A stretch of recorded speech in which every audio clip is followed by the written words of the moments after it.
can't escape your shadow again. The unpleasant presence you install, and every memory we had,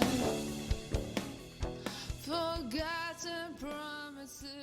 All right, so we're recording now, and do we want to start there? Is that the Sure. starting point? Wherever you want to start.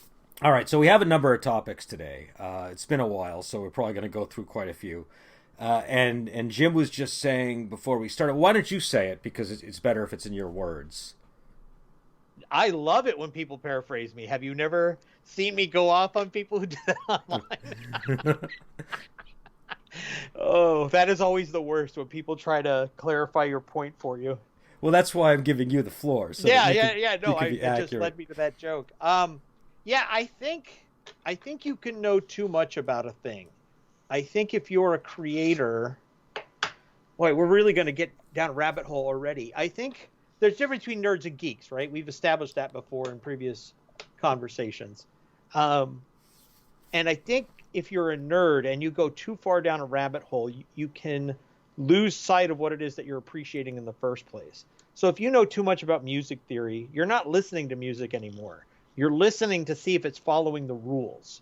You're listening, if you know about game theory and you sit down and you play a worker placement board game, and it does one thing that worker placement board games aren't supposed to do, and you know too much about game theory, you're now going to complain that this game isn't a game.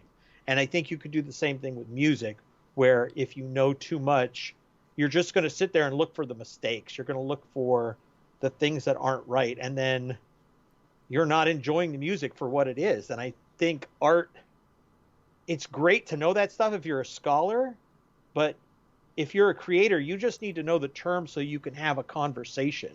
You shouldn't be killing yourself to try to be beholden to all these artificial parameters, which ties into genre and everything else, right? Because people definitely. then say, well, this isn't groove metal, this isn't doom metal, this isn't prog metal, this isn't that. And we've talked about that before, right? Where those parameters exist, those genres exist, so we know how to find what we like, not so we can say, well, this doesn't follow the rules of this. Well, and it's a double-edged sword of the world we live in, because you know, like, YouTube has opened up a huge resource of musical knowledge to people that otherwise wouldn't really be there. Do you know what I mean? So you have access to all kinds of music theory videos. There's some great channels that deal with music theory that I think both of us like. But one of the problems is some of these channels speak way over the head of most of the audience anyways. Right.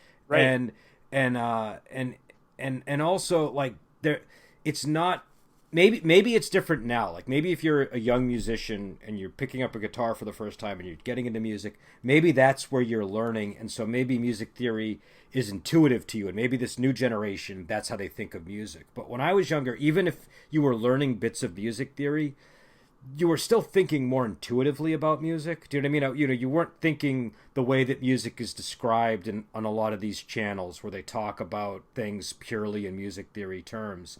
You might, like when I started, I had bits and pieces of music theory that I kind of understood, but mostly I was like, well, when I do this on the guitar, it sounds this way, and I like that. Do you know what I mean? And when, kind of like you were saying, I think you were talking about Rush, how he just knew if he played this note when this guy was doing that, it sounded great, and it didn't matter if they understood what that interval was. And I do think that's important, because I think that especially with genres aren't created consciously from music theory. Like, the blues didn't arise because of music theory. The blues arose because of, patterns that people started doing that started working, Right. and the conventions stuck.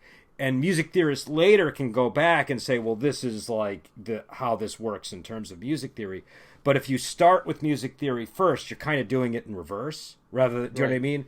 It's not. Yeah. So, like, the way to learn. So when I learned, and I guess this will bring us into our next topic, but like the way I learned doom metal was I listened to doom metal bands, and then I tried to emulate the doom metal bands. And when I started playing power chords that sounded doomy enough, that's kind of how I figured it out. When I started structuring my riffs in ways that fit what they were doing.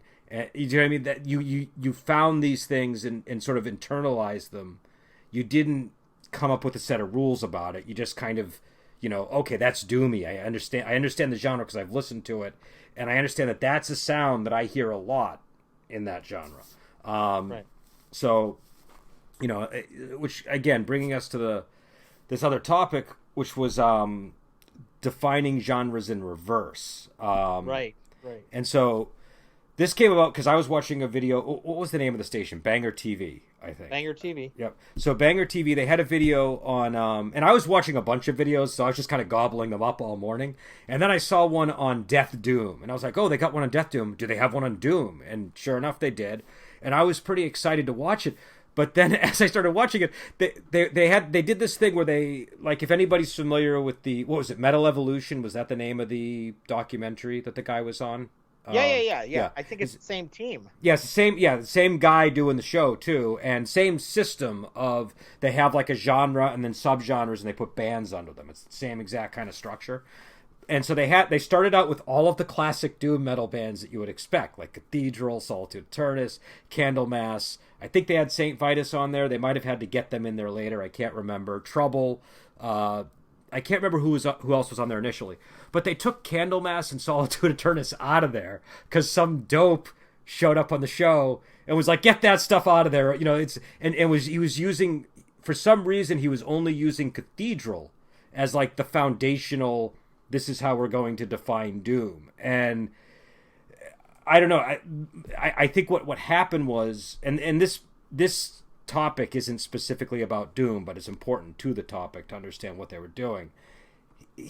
They were kind of defining doom from a later period closer to now, where it's like, okay, all of these things have emerged, but they were ignoring the fact that when doom first came around, it was very diverse. There was a diversity of sound. There were a diversity of approaches. They were all doom, and people like me that started on doom when it first came out, that's what I was interested in. Once doom kind of became like all sounding like one thing, with the exception of bands like Chemist, which I feel like they tap into the DNA of some of those earlier bands, I'm not really interested in it for the most part. Do you know what I mean? Because it just is all too one sound, and I like having a variety of sounds within a subgenre.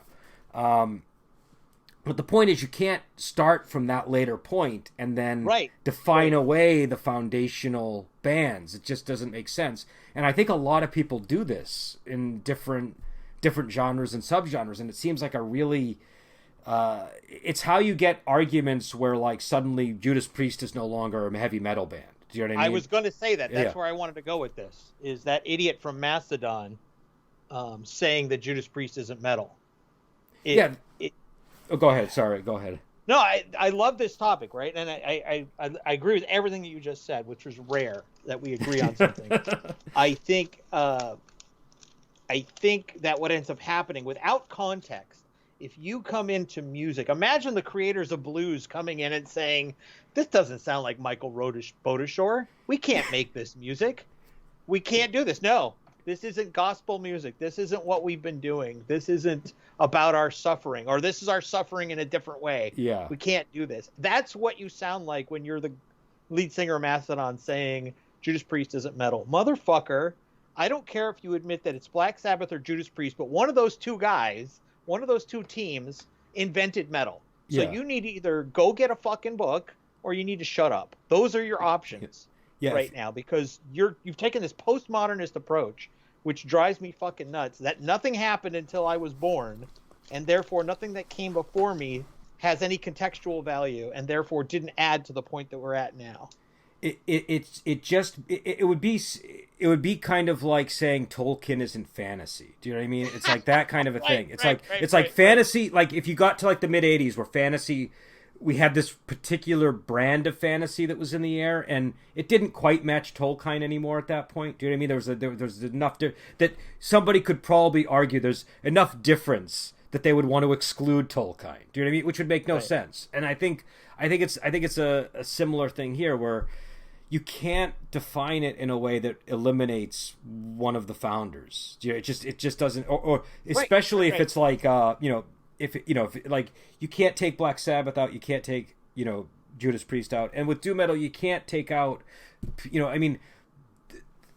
I'm sorry, but Candlemass is like one of the first things that comes to mind when somebody says doom metal to me. Do you know what I mean? Like one of the very first things. And so to say, well, it's too fast sometimes, which was the argument. The argument was based on tempo and based on vocal styling. And so you're saying the tempo is too fast on occasion, so they're not doom, which is all that means is that the later doom bands lost sight of the fact that you can actually speed up the tempo and still be doomy. Do you know what I mean? Like you're this is why you have to go back to the original stuff too, by the way. This is why it's important if you listen to metal to go back and listen to Black Sabbath, listen to Deep Purple, listen to these bands that had a massive influence on later metal bands, because I feel like you lose textures. And I can tell, like if I hear a band that hasn't heard earlier metal music and all they're built on is like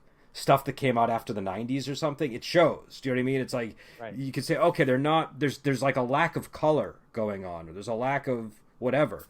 So I just think, I don't know, I was furious when I don't usually get too mad over music stuff. Like normally I'm open-minded enough that if somebody has a very different opinion than me about a band or music, or they don't like something, I'm fine with it. But this was so egregious. This was like saying George Washington isn't a president. Do you know what I mean? It was like that level of right, because the rules were different for him back then, so therefore he doesn't really know what the work of being a president is like. Yeah. Now presidents do X, Y, and Z, and back then they did this, so therefore he's not a president. That's just how it. It was that kind of reasoning, and it was just like, wait, that felt like when somebody beats you in an argument, but it's purely rhetorical, but you don't know what the rhetorical trick is. You just know that you've been fooled by some bit of rhetoric. It was like that, where it's like, wait, what Jedi mind game did this person just play on me that they excluded Candlemass from the definition? And what I realized too is one of the problems with how people generally group these things and categorize them, and one of the problems in this video in particular, is they were speaking strictly in terms of, well, what's doom? It's tempo, it's got to be about doomy topics, and for some reason they focused on the occult and witchcraft, which doesn't make sense to me, but that they were focusing on like dark occult stuff and like vocal sort of dour sounds. But when I was learning doom metal, one of the breakthroughs I had as a guitar player was I found a particular set of harmonies and chords that all of the doom metal bands at the time seemed to use, and that was the sound. There's a similar video or a similar topic addressed on a video about black metal. I really wish I could remember the guy's channel because it was brilliant, but he breaks down what black metal bands actually do on the guitar that makes black metal, because black metal is actually surprisingly hard to define. Like, how is black metal different from death metal? That's not an easy thing to really express. But this guy, he broke it down in guitar, and as soon as I saw it, I was like, yeah, that's 100% why black metal is different from death metal. And It's the same kind of thing with doom. And I've seen that video, by the way. But so so you know exactly what I'm talking about. So you see it, and it's like, wow, that's exactly the thing. And it's the same thing where there's a certain type of chord, and I'm not going to torture people by bringing out my guitar and playing the chord, but like there are these chords that you could play. They're power chords, and normally they're played a certain way, where I think it's like I don't even want to bother getting into the music theory of it, because we just had that discussion. But it's a certain interval that's the standard, and this is a different interval, and it creates a more interesting harmony. And I think that's the thing that defines doom metal, is heavy, interesting harmonies. That's one of the key ingredients, and they totally missed that because they were so focused on these other things. And they also missed the fact that doom doesn't just refer to doom and gloom or occult. It also can refer to apocalyptic stuff. That's why bands that deal with biblical content are allowed in doom metal, because there's plenty of material in the Bible that's pretty doomy. And so if you're singing about the book of Revelations, I mean, going back to Iron Maiden, do you know what I mean? Like, that's that's a viable topic. That's a doomy enough topic. Not that Iron Maiden was a doom band, but that DNA is in metal, and that's kind of what a lot of the doom bands that were interested in that started really hitting on. It would be a bad song, but if you took a Candlemass song and changed all the lyrics to making a peanut butter sandwich, it is still doom metal because of all the chords, because of the structure, because of the mood. And the two of the guys in that video really shouldn't have been in that video. They're not theorists. They're just fans. Some of those bands weren't even metal that were on that list. They were just had a doomy influence. And if you're going to talk about genre, then talk about genre and stay on the topic of genre. Don't bring your feelings into it. Don't try to reinvent it from a different direction. And you cannot move the goalposts of genre. They can widen, but they cannot shift left or right. Yeah. Right? Yeah, and it just... And again, I'm not like the most up to date on modern doom bands because I'm not as interested in like you know me. I'll listen to current stuff if you send it my way if I find it. But like I'm a little bit of a person of the past sometimes when it comes to metal. But the thing that I can bring to the table in that particular discussion is I was there when that genre was being formed and I was a fan of it. I was in a death metal band and we transitioned into being a doom metal band because we became aware of doom metal bands. And it was bands like Cathedral, bands like Solitude Aeturnus, bands like Candlemass, bands like Count Raven, bands like Saint Vitus, all these bands that, and there were other bands that like, you know, it wasn't as like now people map it out and they know the whole genre. At the time, we were like aware of Witchfinder General, but it took us a few years to find them. Do you know what I mean? It wasn't as, you couldn't become like the instant scholar that you can today. So there was more cloudiness. But for sure, everybody agreed that these bands were part of this genre. There was no way that was sort of the way that we charted it. It was like doom metal is everything from Cathedral to Solitude Aeturnus. Do you mean that was sort of that created the spectrum for us? And once you take out Candlemass and Solitude Aeturnus, you narrow down that spectrum so much that even though there's a lot of interesting stuff going on at that end of the spectrum, it makes the genre more boring because there's not much allowed to go on. Do you know what I mean? I think it's why with a lot of these subgenre styles, I tend to lose interest because I start exploring them and I see, oh well, since that genre first emerged, it's kind of all sounding the same to me now. It doesn't have the variety that it used to have. So yeah, I don't know. That was go ahead. No. I listened to a lot of those bands when we first started recording 800 episodes ago because you made me listen to them. You send me a list. I listened to a lot of them. And it wasn't for me because I don't like his voice in Candlemass, but I love the driving music, the bed tracks going on.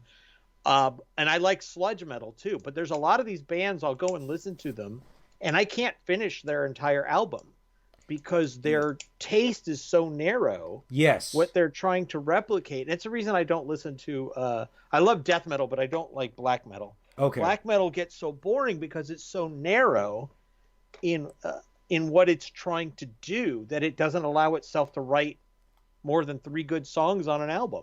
Well, and that's why you need tempo changes and stuff. That's why, like, you can have like doom is fine. You can have a doom sound, but there has to be enough variety that I can make 10 songs and they are different enough to the ear that if I listen to the whole album, that they're interesting. And again, you know, they mentioned Cathedral. I don't want to bore you because I know that these aren't bands that interest you, but you remember Cathedral and you remember how slow they were. And the thing that was exceptional about that album is they were able to make a really slow album from beginning to end, but make it different enough over the course of every song that as a listener, I could distinguish between the songs. Do you know what I mean? That's not easy to do. You can't build a whole genre around that specific like sound that they can. Do you know what I mean? Like if there's a reason Cathedral only made one album like that. You know what I mean? They immediately shifted into a much higher tempo on the next like the next 2 albums. Their tempo shifted. You know, you have to have variety. If a genre's so narrow that you can't make an album of 8 to 10 songs that are distinct from each other, then you have a serious problem with the genre. Right. So, you know, and again, that's something that I encounter, like you were saying, with certain types of music, and so yeah, I don't know, but that was my thoughts on that. At least I don't know. I know that we also want to talk about Banger TV in general because that's something that I think we both watched and we probably both have opinions on. I just want to say one thing about making a varied album. Judas Priest's last album was Firepower. It had 15 songs on it, and none of them sound the same.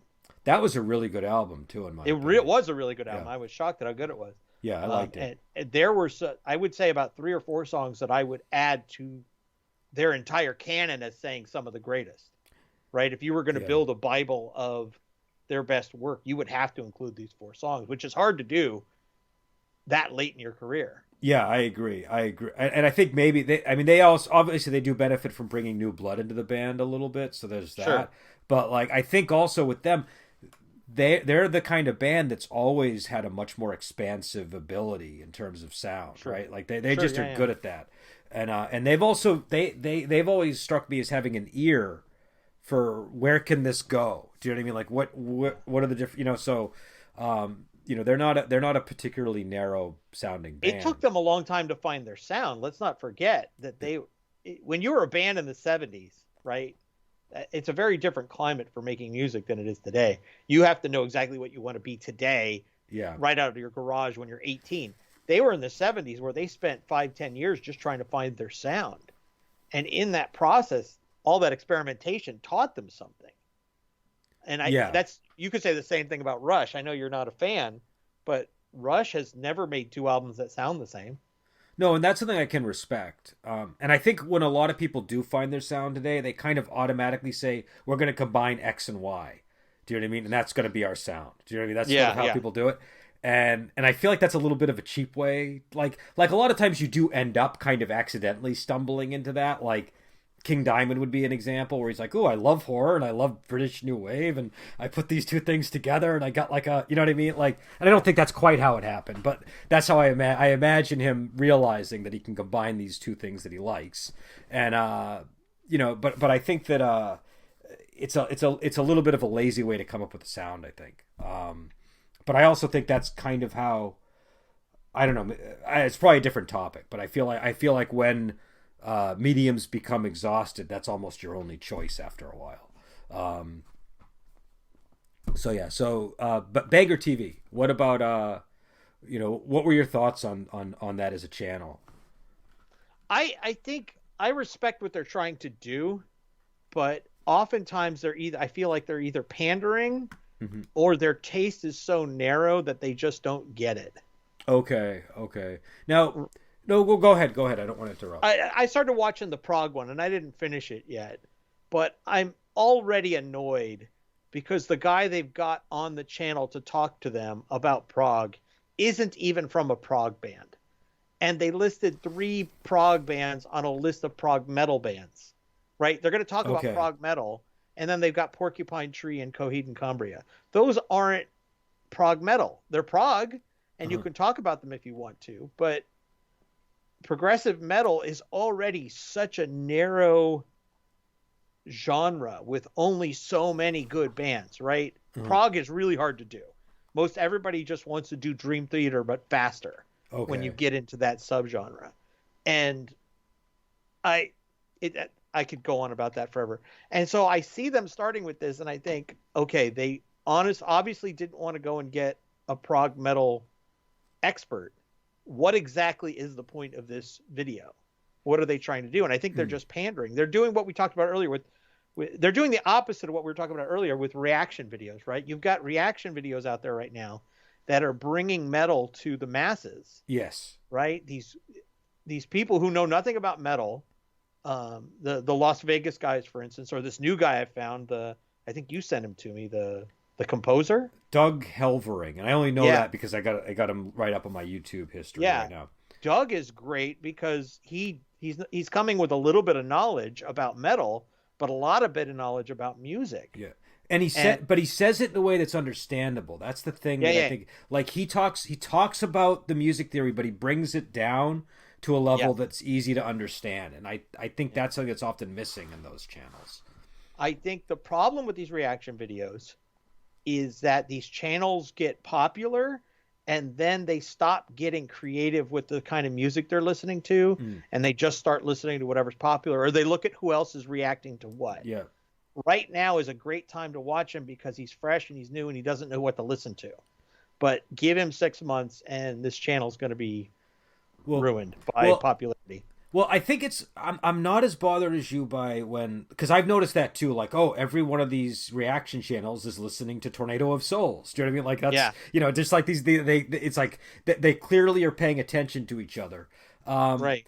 I get annoyed when that happens to a bad song, but if it happens to a song I feel like deserves recognition, I don't mind. Do you know what I mean? Because it's like, oh, Tornado of Souls is getting recognition among people that haven't heard it before, so that's great. Do you know what I mean? It questions the authenticity of the reaction itself. Okay. Are they really listening to this for the first time?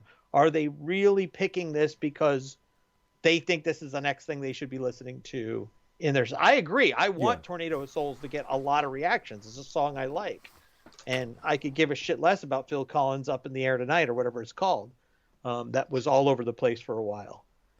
But I always worry when I see these reaction videos. There's a lady she's an opera coach, and she reacts to videos. I forget her name. Hello, darlings. There's a couple, and I get them confused. But I know which one. I'm sure we've traded. You could see when she found metal for the first time, and she went, "Oh, these voices are amazing." And then she got enough feedback from people saying, oh, you got to listen to Devin Townsend. Oh, you got to listen to this song by Tool. Oh, you've got to do this. And she wasn't finding anything organically anymore. Okay. I think that's always a danger. That's one of the reasons, by the way, why like we don't constantly do this, because like, you know, if you get on like every week and do a video, I don't know. I find that I have trouble with that. Do you know what I mean? And I'm very careful, even with like my movie review stuff, like where we talk about movies. I try to be very careful about autopilot type things. Right. But on the reaction channels, I think there is I'm always asking, did this person really see this for the first time just now? Do you know what I mean? That's it. Yeah. And I find that really difficult to decipher. You would think it would be kind of easy to discern that, but there's a lot of times where like, I don't know. I can't really tell. Do you know what I mean? Like, how do you know if someone's seeing it for the first time? And then, like you said as well, is that a real reaction? I mean, that's obviously those are pitfalls of reaction videos. And reaction videos, I'm sure in 5 years are going to be like unboxing videos or whatever, you know, whatever the big thing was 10 years ago, you know, like, you know, their formats, maybe they'll stick around, maybe they won't. I have a feeling they'll stick around, but they might not quite be as, I don't know. We're in a reaction video heyday, I think. So people should enjoy it while it lasts, I suppose. Because there's something awesome about you. I remember when I heard this song for the first time. Now I get to see somebody else enjoy it. There's something amazing about that, right? There's this verisimilitude that's happening that you really wish you could bottle and enjoy all of the time. Yeah. And I think, I just think that it gets abused, and the Las Vegas guys were great for so long, right? You could tell they were listening to this for the first time. Their reactions were genuine, but the more knowledgeable they became about it, the more persnickety they got in their observations about the music.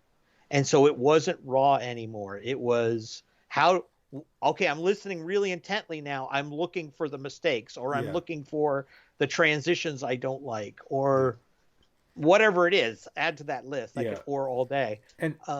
And sometimes that's not bad, because sometimes what you also do get to see is you get to see people noticing things you noticed about bands as you listen to them longer. Do you know what I mean? So they'll be like, I've seen like the Las Vegas videos.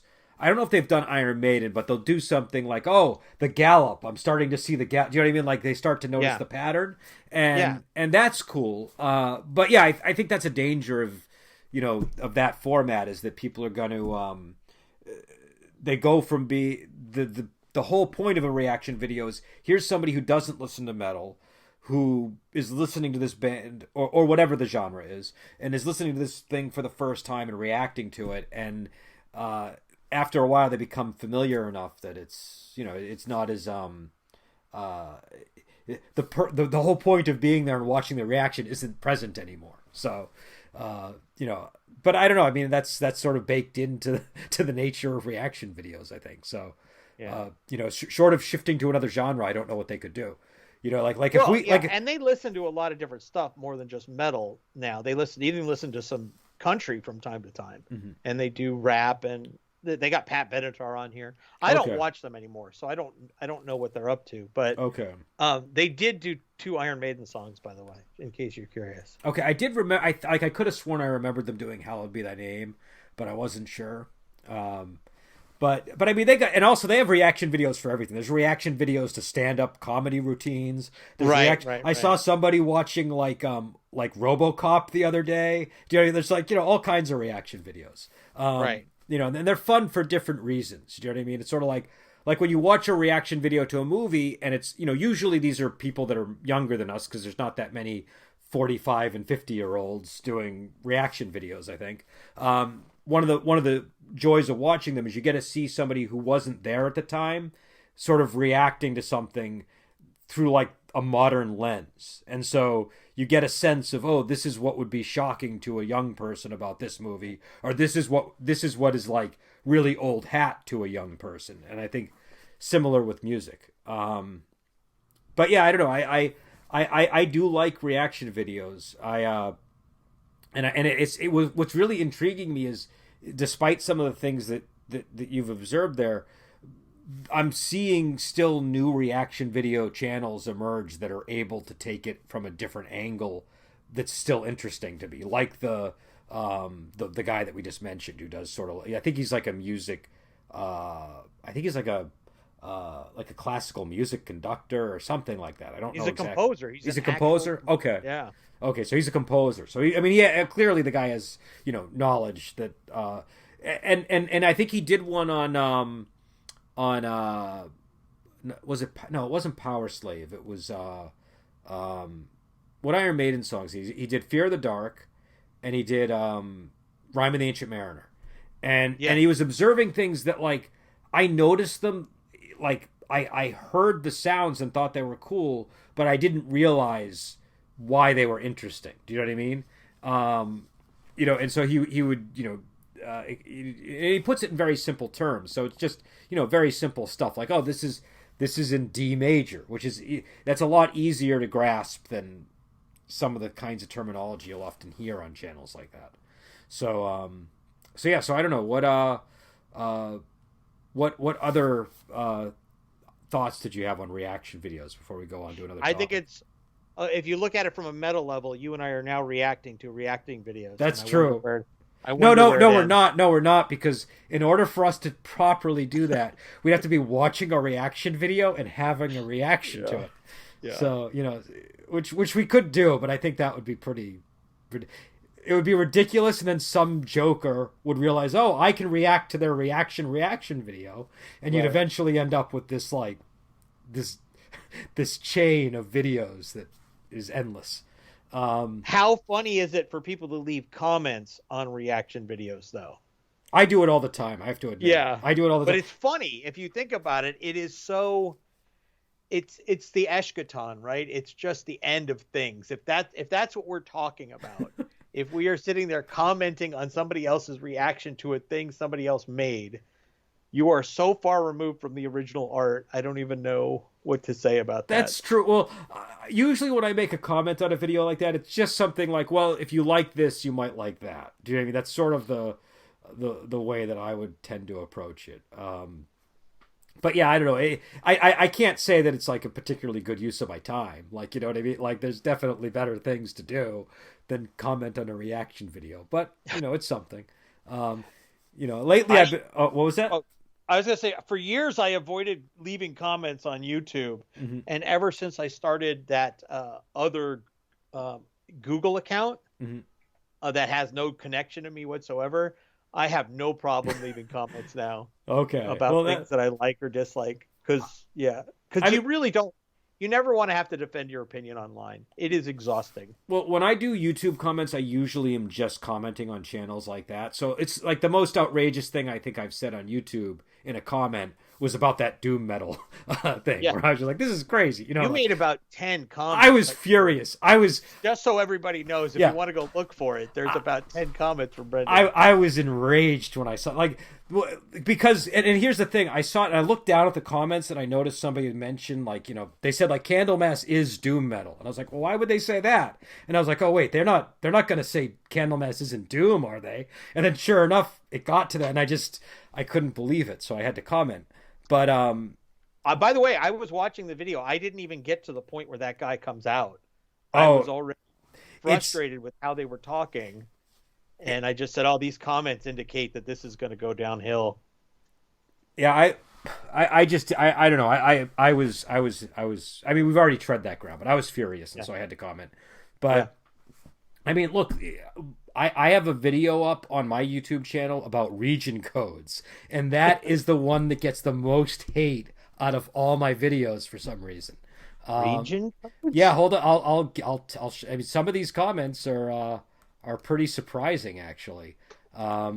Yeah, so I did a, you know, like region codes on DVDs. Yeah, because I watch a lot of like, you know, Chinese movies and movies from Thailand and things like that, and so region codes are an issue. So I did a video on region codes where I tried to explain to people, because I found out that you can sometimes punch a code into your DVD player to make it a universal or region free type thing, but you have to find your specific DVD player. You have to make sure that you haven't updated it, and then if you can find it online, sometimes you'll find the code. And I guess people thought that I was just going to list off all the codes that you need to break your which would have been impossible, because there's like how many different brands of DVD players and how many different models. I would have been able to do it. So people watched the video and they got they just got really angry. You know, hold on. Hopefully this won't. Let's look at some of these comments here. I'll show you. Does your title in any way say I crack region codes? No, it just says region codes. Oh my god. And it was I mean, I don't know, like some of them were like, you know, basically the equivalent of dumbass or waste of time, or you know, just things like that. You know, I don't know. It was it was weird, and actually, it looks like some of people might have deleted their comments since then. I don't know. I recently posted about it on Facebook, and I think maybe people who made the comments might have removed them, unless I'm just not seeing them anymore. And here's the funny thing about algorithms: the more people that land on your page because they're looking for that, the more people are going to get drawn there. Right? It's exponential, because they clicked on a search to find out how to break region codes, and they landed on your page. The algorithms believe, oh, this is a good site to go to. Okay, yeah, and I'm breaking codes. And the thing is, if you watch the video, it's like probably my most boring YouTube video. Like I was just surprised that people were so enraged by it. I figured, you know, something where I'm talking about you know, some hot topic in gaming, or some movie I like or didn't like. Do you know what I mean? Something where there'd be some emotion that you could imagine people having. But this one was just like, well, region codes really, you know, drive me up the wall. You know, it's just, I don't know. So I did an unboxing video a really, really long time ago on a game box that I actually designed, the box and the components, and I just wanted to see what they were. And so I said, I'll film myself doing this. Okay. And I posted it on my channel, and somebody called me gay. Because of course that makes me gay, opening up a box. Yeah, that's something that I you get comments like that from time to time too. But I don't know. I feel like I don't know. Unboxing videos are kind of in the same zone as the region code video, where it's like, why would you even get upset watching something like that? You know, Right. You know, this person opened something in front of you. You know what I mean? Unless they were saying things that were enraging, but yeah. I think at one point I complained that the printer hadn't lined up my file properly, and so it made the particular box that I got look kind of weird, and I have no idea if that was across the line. That was the only negative thing I said about about it while I was opening the box. Okay. That's. I mean, yeah. I think it was just a drive-by in that case, But in mine, it was these people like watched the video to the end, and that's why they were upset. They were upset that they watched, and I didn't reveal what they were expecting me to reveal. Right. So, but yeah. So I don't. Do we have other topics lined up for today, or was that everything? I couldn't. I think that was it. Okay. You should end the audio on that last word you said about people getting to the end of the video, and then just trail out there. We'll see. All right, but if I don't, we'll head out and we'll be back on next time. Again, the unpleasant presence you install, and every memory we had. Forgotten promises like thoughts. The unholiness of your love made me pray for your departure. For you leaving my past, my present, my future. The unholiness of your love made me pray for your departure.